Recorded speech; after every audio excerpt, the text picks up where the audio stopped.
conversation.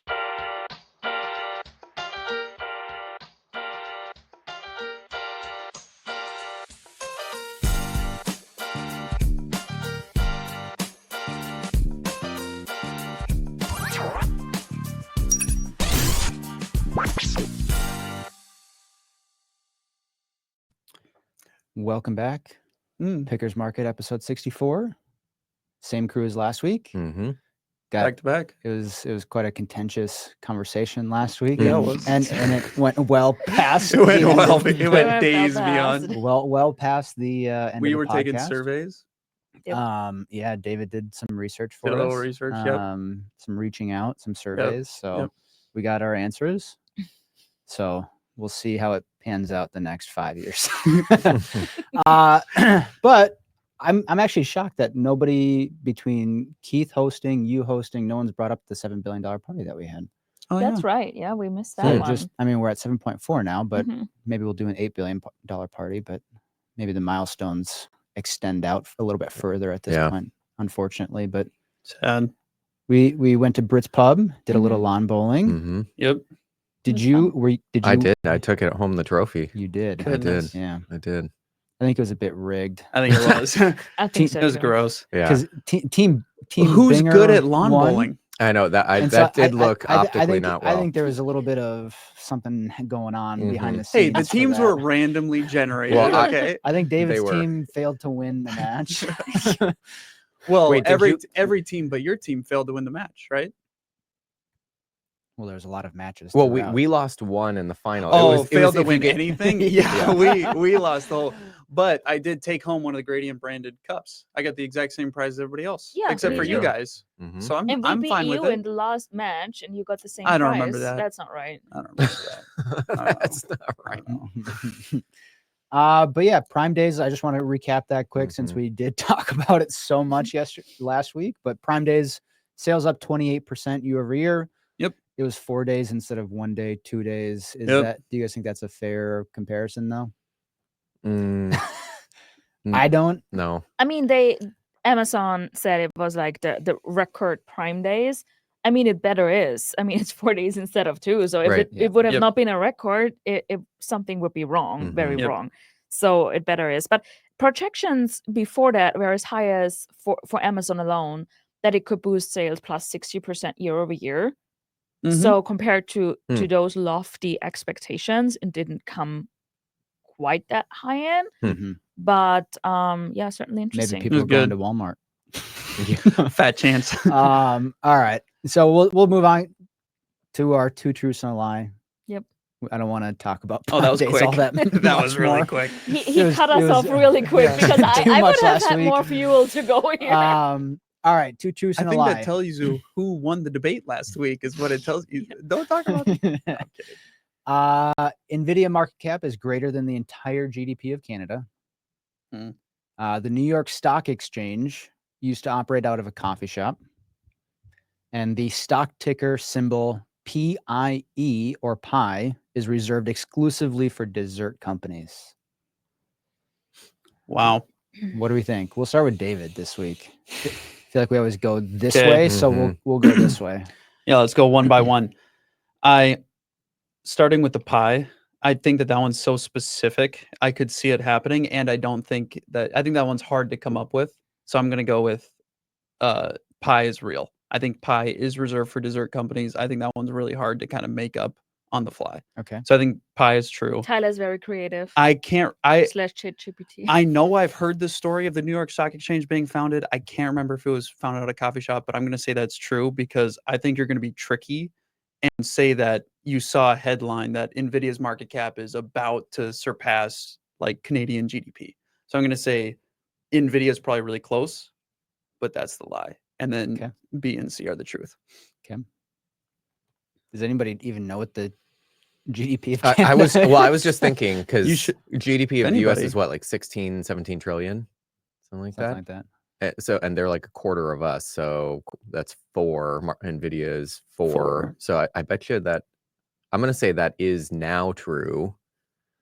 And C just screams not true. I'd love it to be true. I really That'd be would. cool. But I'm just trying to think about who would it be? Like Baker Square doesn't exist anymore. It's like a penny. Maybe But it's reserved, right? It doesn't mean it's Doesn't mean it's, it's Doesn't in mean it's out there. use. it's active at the moment. Is reserved. I don't for know. it. Do they even reserve tickers? Mhm. Do they? Yep. What do they reserve? I mean, Give me a good example. Like for something like I think SAC for Love SAC only. no, I think ETF providers are reserving tickers for themselves. Like MBS was reserved. Well, you So they're reserving tickers Okay, for yeah, future yeah, ETF rollouts. I believe- but that's happening. I'm with you, but who would have? It's kind of like the internet domains. You know, Yeah. they just So like you think sit it on must them. be a company that reserve it for themselves? Yeah, but or who would it would be? the exchange reserve it for whoever? Yeah, I don't know. Good question. It's like if Hostess gets spun out, they're gonna be like Pi. Like I don't know who would it be. So I'm gonna go with C. I think A could be close. So it could be a light therefore because Mhm. it's maybe just a tad too low or lower than GB of Canada. A New York Stock Exchange used to operate out of a coffee shop. That's a good question. I Mhm. don't think that is true, to be honest. Ooh. we just C? spreading it all ABC. out. C is like Mhm. C is so obviously wrong that I think there can be some truth to it because Yeah. it's so out of the norm. I go with B is wrong. So we are Okay. pretty evenly spread. It is C. Okay. The stock exchanges do not reserve tickers for any specific companies. A Mm. company would have to Company have to do buy it buy themselves. the Yeah. right to a specific Okay. ticker. Yeah. So it is not. Yeah. C is Okay. the lie. All right. What is Canada's GDP? It's like 2.8 trillion. Oh wow! Oh, so not even that's- close. Oh, okay. Oh. That's not close When anymore. I asked That makes sense. ChatGPT for some two truths and a lies about the stock market, it initially had Apple, and I was like, well, that's just obvious, Right. because Mm. if Apple surpassed, it's like, Right. okay, you've Yeah. got other companies out there that. That's pretty That's surprising. That's interesting. Yeah. So, Wow. but yeah. Well, actually, Cool. the question, the thing was, Apple briefly surpassed in 2019 or 2021 or something, and I'm like, well, Apple's like Mhm. way bigger than 2019 at this Right. point, so Right. Yeah. had to switch it. But yeah, 2.8 trillion. That's right? kinda- Interesting. It does kind of make you think, like taking a cut today of Nvidia doing that. If you would have wound back the clock 20 years ago or 30 years ago, because the Mhm. composition of the index is so much like Nvidia wasn't even I like think. a thing, didn't Yeah. exist. It does make you wonder if like GE or like, Mhm. who would have been the leaders at the time? Like what other kinds of stats would be Yeah. eye popping like that? That's a good question for future. I'm gonna there put you that go. in my pocket because I think I'm Yeah. running it next week. You've got Mhm. host next week. So there we go. All right. Hot button. So earnings season has officially kicked off. Yesterday, JP Morgan, Citi, Wells Fargo. Today, Goldman, Bank of America, Morgan Stanley. We had some J&J reported this morning as well. Delta was, whether they're early, late, I don't know how you classify them. But we're starting to get earnings reports. So have you guys seen anything out of interest yet of what big companies have reported, or is it still just way too early to actually tell anything? Lisa, you're ready. Okay. She looked around to be polite. She goes, Am Do I not the one who- speak. Yeah. No. Does anybody want to try before I go? Anyways, so looking at the banks, I think there was some interesting stats where the revenue or where the where it came from. And when you're looking at the consumer health, because banks are the first ones, we get the first glimpse of the overall economy of the consumer as well. And also with credit cards and balances, that kind of gives us a little hint before all the other companies report. Mm. And when it comes to credit cards, like all of the three, Citigroup, Wells Fargo, and JP Morgan had in common on their consumer retail credit cards that consumers tend to have higher loan balances, which is a spike up from last year, Mhm. and carry that over for longer, which also helped them in net interest, in interest income, obviously from that. But the interesting thing here is, which could hint to a little deterioration if you hold higher balances on your credit card. But the 90-day delinquency rate is basically flat year over year for all of the three that we have heard so far, which is good. Mhm. It's counterintuitive. So I think that is evidence that the consumer is still in a healthy spot it's negative that they hold higher balances, but the 90-day delinquency rate is not spiked up. So I think that is good. Yep. And also interesting where it came from, right? Net interest income was not as positive, but they really banked literally on the trade uncertainty, April, May turmoil. So their trading spiked up, which helped really much. We have higher M&A activity, IPO activity, which really was lackluster for a couple of years. So that is back, which really helped them. So overall, I think banks are in a good state. And as far as for the consumer, so long story short, I think what we saw so far is good.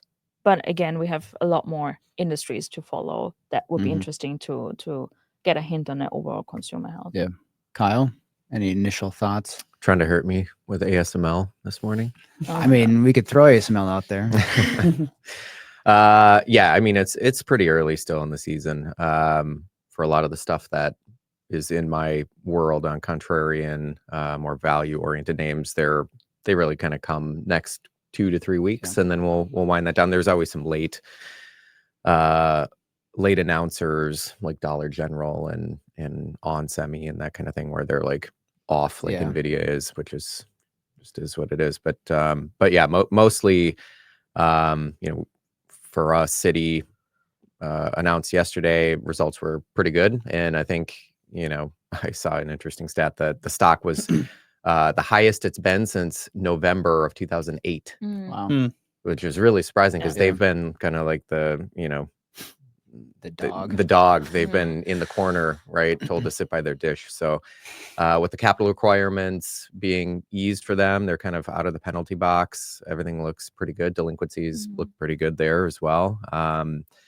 And I think it's them with JP Morgan, Wells, Goldman on the docket, Morgan Stanley, all those capital allocators coming. I think it'll be interesting to watch for consumer strength, and then how inflation comes through. We saw those numbers yesterday, so I'm sure that'll be a big point for us to continue to talk about in the next couple of weeks, because as that stuff keeps flowing through, I would imagine the companies are not going to stop talking about it. We're going to continue to see that unfold, and it's going to be a dynamic conversation. So, David? Yeah, I mean, you want to talk about things starting to unfold. I think it'll be interesting to see kind of where consumer spending comes from. I think one thing you can pull from Delta's earnings is they have a kind of a historically wide spread in between revenue from luxury cabins and luxury from main cabins. So I wonder if that's going to be kind of a theme, because we've talked about before the spread between the soft data and the hard data. Hard data starts to look pretty darn good, and then consumer sentiment and soft data gets weaker and weaker. And so we can talk about that, but it seems as though spending is driven obviously by the more affluent members of society. And so when we look at Delta's earnings, where they say luxury cabins are stronger than our main cabins, I think that'll probably be a real indicator of what's to come. Whether or not that's bad for the stock market, it's probably not bad for the stock market, as the lower kind of quartile of consumers contribute an astronomically small amount to actual consumption in the US. I can't remember where I heard it, but heard it last week, where the bottom 25% of consumers in the United States contribute about 20 basis points to overall consumption in the US every year. Compound and Friends. Compound and Yeah, Friends. Josh Thank you. Brown. Yep. So you knew that. So, which is super interesting. So it doesn't mean that kind of the term K-shaped recovery gets thrown around, where the bottom half of consumers start to struggle and the top half start to do well. But might not be bad for the stock market as a whole. But I don't know if that'll pop up in 90-day delinquencies.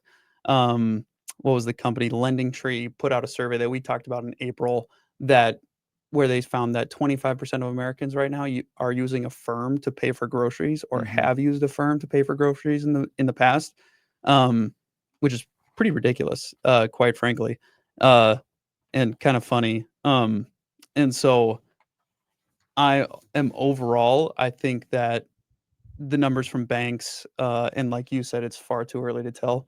I think what we've seen from banks is overall positive, but we might start to see a real spread, and people have been talking about it all year. But spread, but for the lower end consumer, and that actually starting to hit. Yeah. Yeah, I mean, we've talked about it before, where 50% of consumer spending right now is coming from the top 10% cohort, Yep. right? And so the fact that, Which is it was a surprising stat that 20 basis points or 15 basis points or whatever it is the only impact that bottom 20% income cohort has on S&P 500 earnings. It's right? pretty crazy. Which is wild to think about, right? That's still a big cohort. But then when you compare that to the economic data is 1 for 1 when you aggregate everything up, which is why you're probably seeing the soft data, the surveys, the sentiment, everything is declining. But then the S&P continues to go up because the S&P doesn't care about that. I don't want to sound insensitive, because that's very insensitive to say that the S&P doesn't care about that bottom 20%. Right. But that's the way it is. But that's the impact that it has on the S&P 500 earnings. Well, the read through on that too, I think it makes a lot of sense, would be like Dollar General, Dollar Tree, those kinds of companies, because for the last 2 years since inflation ticked up meaningfully, you've seen the margin compression, really a radical speed on it. And it is interesting as you read through the commentary from those companies, because their core consumer is that block. It's the single, they always refer in the earnings calls to, her as the, it's like rural America, single mom, couple kids working 2 jobs, maxed out on credit cards, that kind of thing. And it's like spirit of society, where that kind of a company is really interesting, because how they manage their margin compression and how they're navigating through this odd cycle of whether it be K-shaped recovery or, whatever. It's very different than other cycles. So I wonder what that number is for contribution for that bottom 20, like over time. Was that in the data? I didn't see this chart. No, not in there. No. But I mean, so we've got a bunch of banks this morning. So I went through the list and just looked at, what was actually happening out there. And so what I found interesting is, like, you can go through the list. Wells Fargo, EPS beat, lowered net interest income guidance. Bank of America beat, Goldman Sachs beat significantly, Morgan Stanley beat, M&T Bank, Pinnacle Financial, First Horizon, Hancock, Whitney, Fulton Financial, Community Trust, Nicollet Bank Shares, they all beat on EPS, right? Whether they whether net interest income was in line, whether they reaffirmed their guidance. But what I found across the board, and this is where my call at the beginning of the year was, that we're going to start to hear more about consumer weakening and taking provisions for credit loss. It actually went the other way, where a lot of the EPS beats came from companies not having to take as much provisions for credit loss, which I thought was really interesting when we're hearing and talking about consumer weakness, but these banks aren't seeing it at all, which is interesting. So I don't know why. Maybe that shows up later, especially like delinquencies, they're staying flat, but they are elevated. Yeah. So maybe next quarter we see some higher delinquency rates from the higher balances. Well, if you look at the delinquencies, because I had a chart on this I was looking at a couple weeks ago on Bloomberg, the auto delinquencies, credit card delinquencies, just kind of through the different strata, they all have been for the last 2 years just up, and they've kind of plateaued a little bit, but they're as high as they were during the financial crisis. So it's not. It's almost like you're whistling by the graveyard, right? There is a problem. Yeah. There's a plateau, but the plateau is on a very high levels, elevated levels from what it should be. Right. Yeah. So, those reserves that they put in for delinquencies, it's like, are those NCO rates, it's all about expectations and investing, right? So like they're high, but it's less high than they had anticipated. Yeah. Right. I guess I haven't gone through to compare like the year-over-year change in provisions. Right.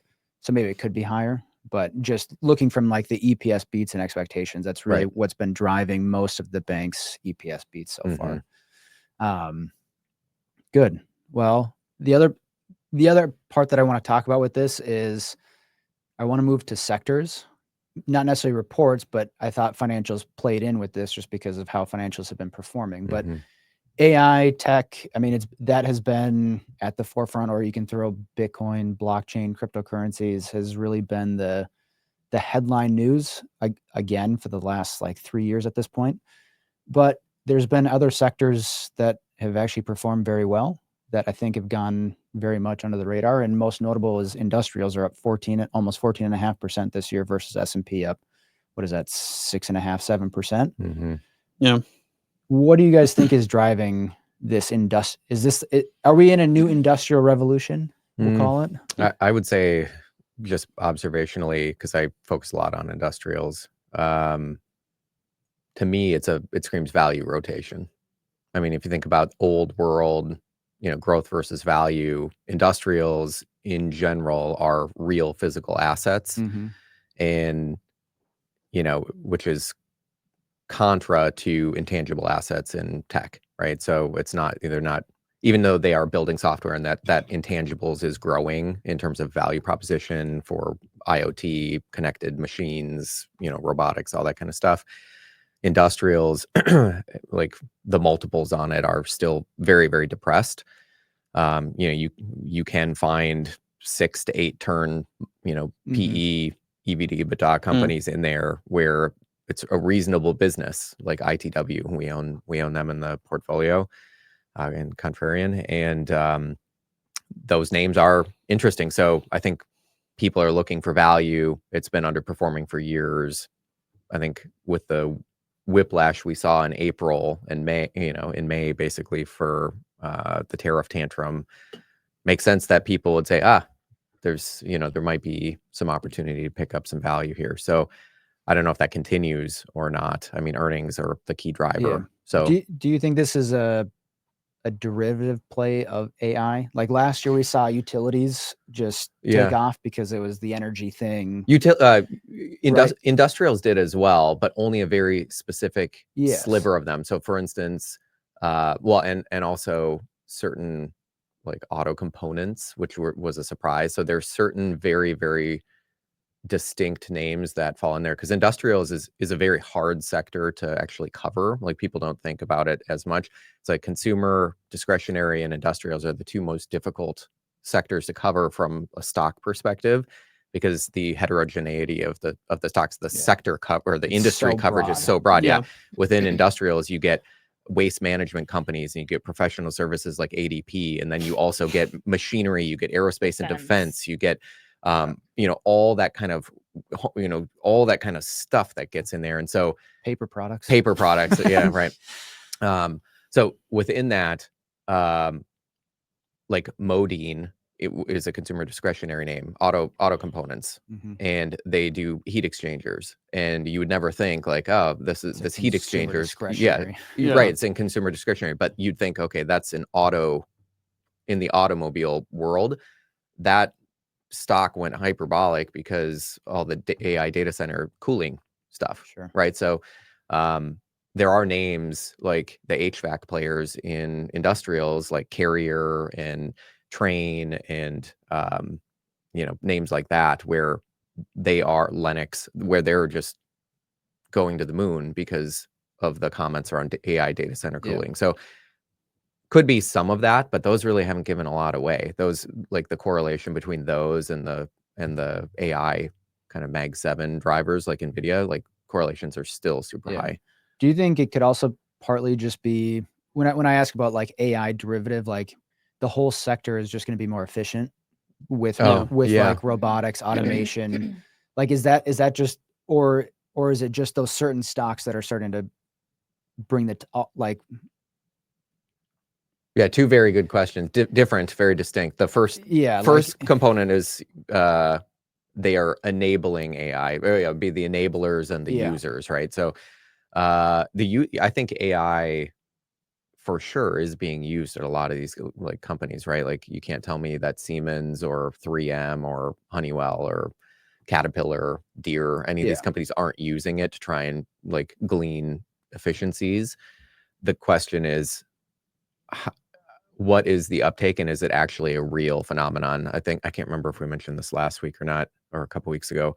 There was a research paper I saw that was talking about high capability code developers that just came out, I think, a week or two ago, and it had them working solo on a project, like developing Python or R code or Rust or whatever they were using to facilitate a project, and then they did that by themselves, and then they did another similar project but using AI, Claude, Grok, whatever it was, and they were assessed to see if they felt on a qualitative standpoint how fast they worked and how efficient they worked, and all of the coders said that they worked much faster using AI enabled code, but the reality was they were 20% slower. So reality versus perception was very, very different. So that creeps in the back of my mind to think, okay, well, is it actually, it's not as easy as just flipping the light switch, right? Yeah. Like there's a growing kind of pain that comes along with it. So will it be used? Yes. To what effect? Not sure yet. The other one that I think is interesting, and Lisa, David, thoughts on that, is financials. Financials have actually done very well this year, and now obviously we're going into the reporting season of them. But is that just the market anticipating these better than expected results for most of these companies that have reported, or is it just the market realizing that maybe the banks don't have as big of an impact from tariffs, or consumers aren't as weak as people were thinking? Like, what do you guys think has been driving financials versus like an S&P? I think it's a mix of all of that. I think the consumer, that it's not as weak, maybe that's a newer thing, but financials do well for quite a while now.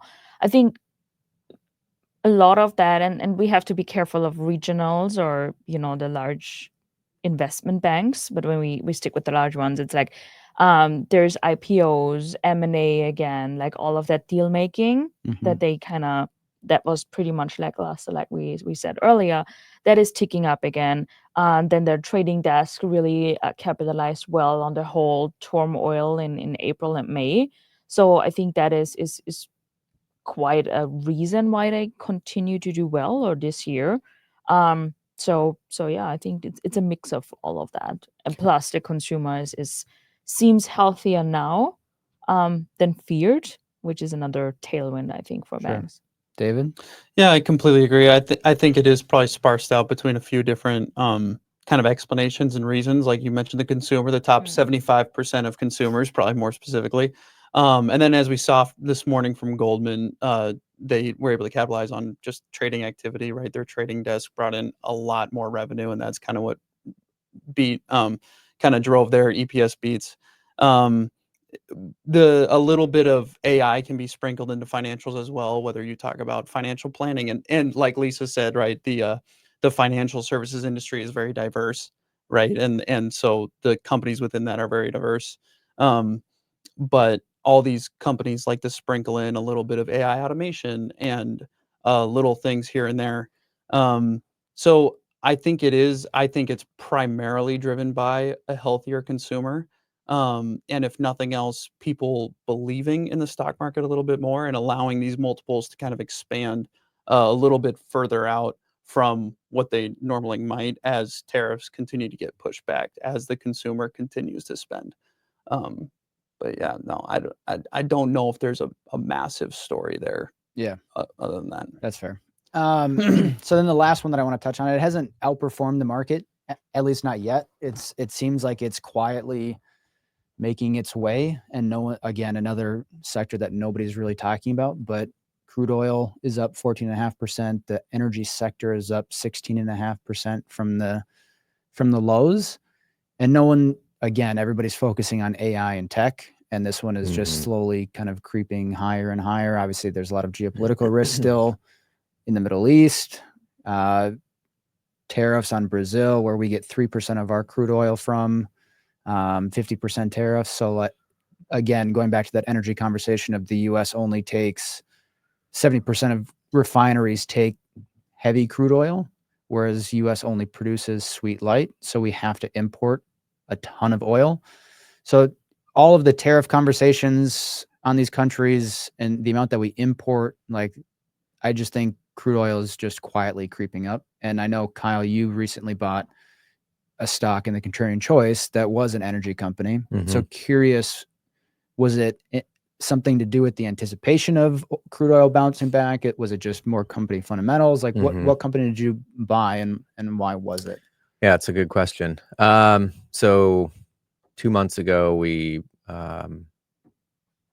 repositioned contrarian, and at that point, it was not sector neutral. So what, meaning just kind of sky's the limit, taking active bets at the sector level. So when I came in to run that, I really wanted it to be a portfolio of stories and let the story shine through. And the best way to do that is to let them do the talking and not your sector bets. And so going from zero position in energy and way overweight in tech, rebalancing those things back to what the value benchmarks are, just made a lot of sense. So picking a energy company to match that exposure so that we could tell a good, clean story at that level made a lot of sense. So we went with Occidental Petroleum, looked at EOG and a couple other names that have been beat up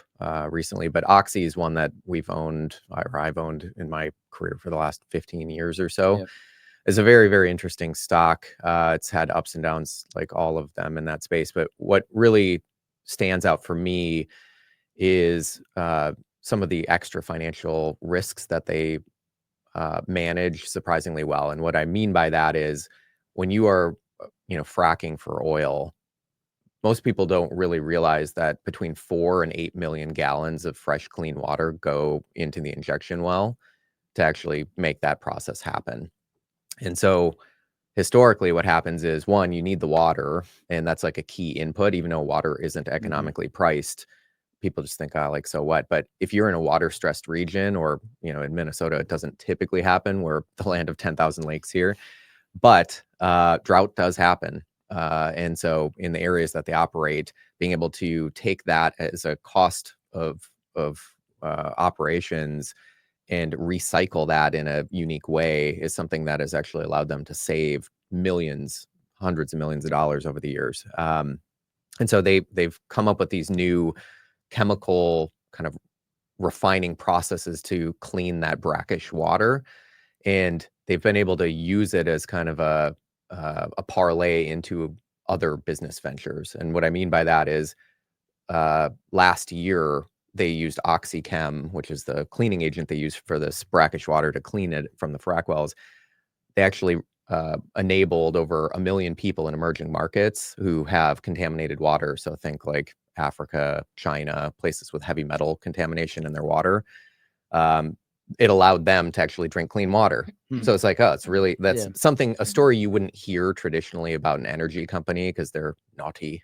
But I think that story is turning around. And then the other thing that they're doing is for the last decade, they're the #1 R&D provider for direct air carbon capture. So they actually partnered with MIT and other Ivy League institutions over the last decade to figure out how to monetize ways to basically suck carbon out of the air. Is that the solution? Not sure. Is the solution needed? Not sure. But it is interesting to say that they are diversifying their energy exposure into different ways, and they're monetizing it through other channels that I think sets them apart from others. And then also you have backing from Warren Buffett and others that obviously help put a floor on the share price. But this is just a very, very interesting company in terms of dynamics and what they're doing. Sweet. Love that. All right. We'll leave it there. I was going to let Lisa do her spaghetti wall that she didn't get to do last week either. So maybe Kyle will let her do it next week. With that, like and subscribe, and we'll see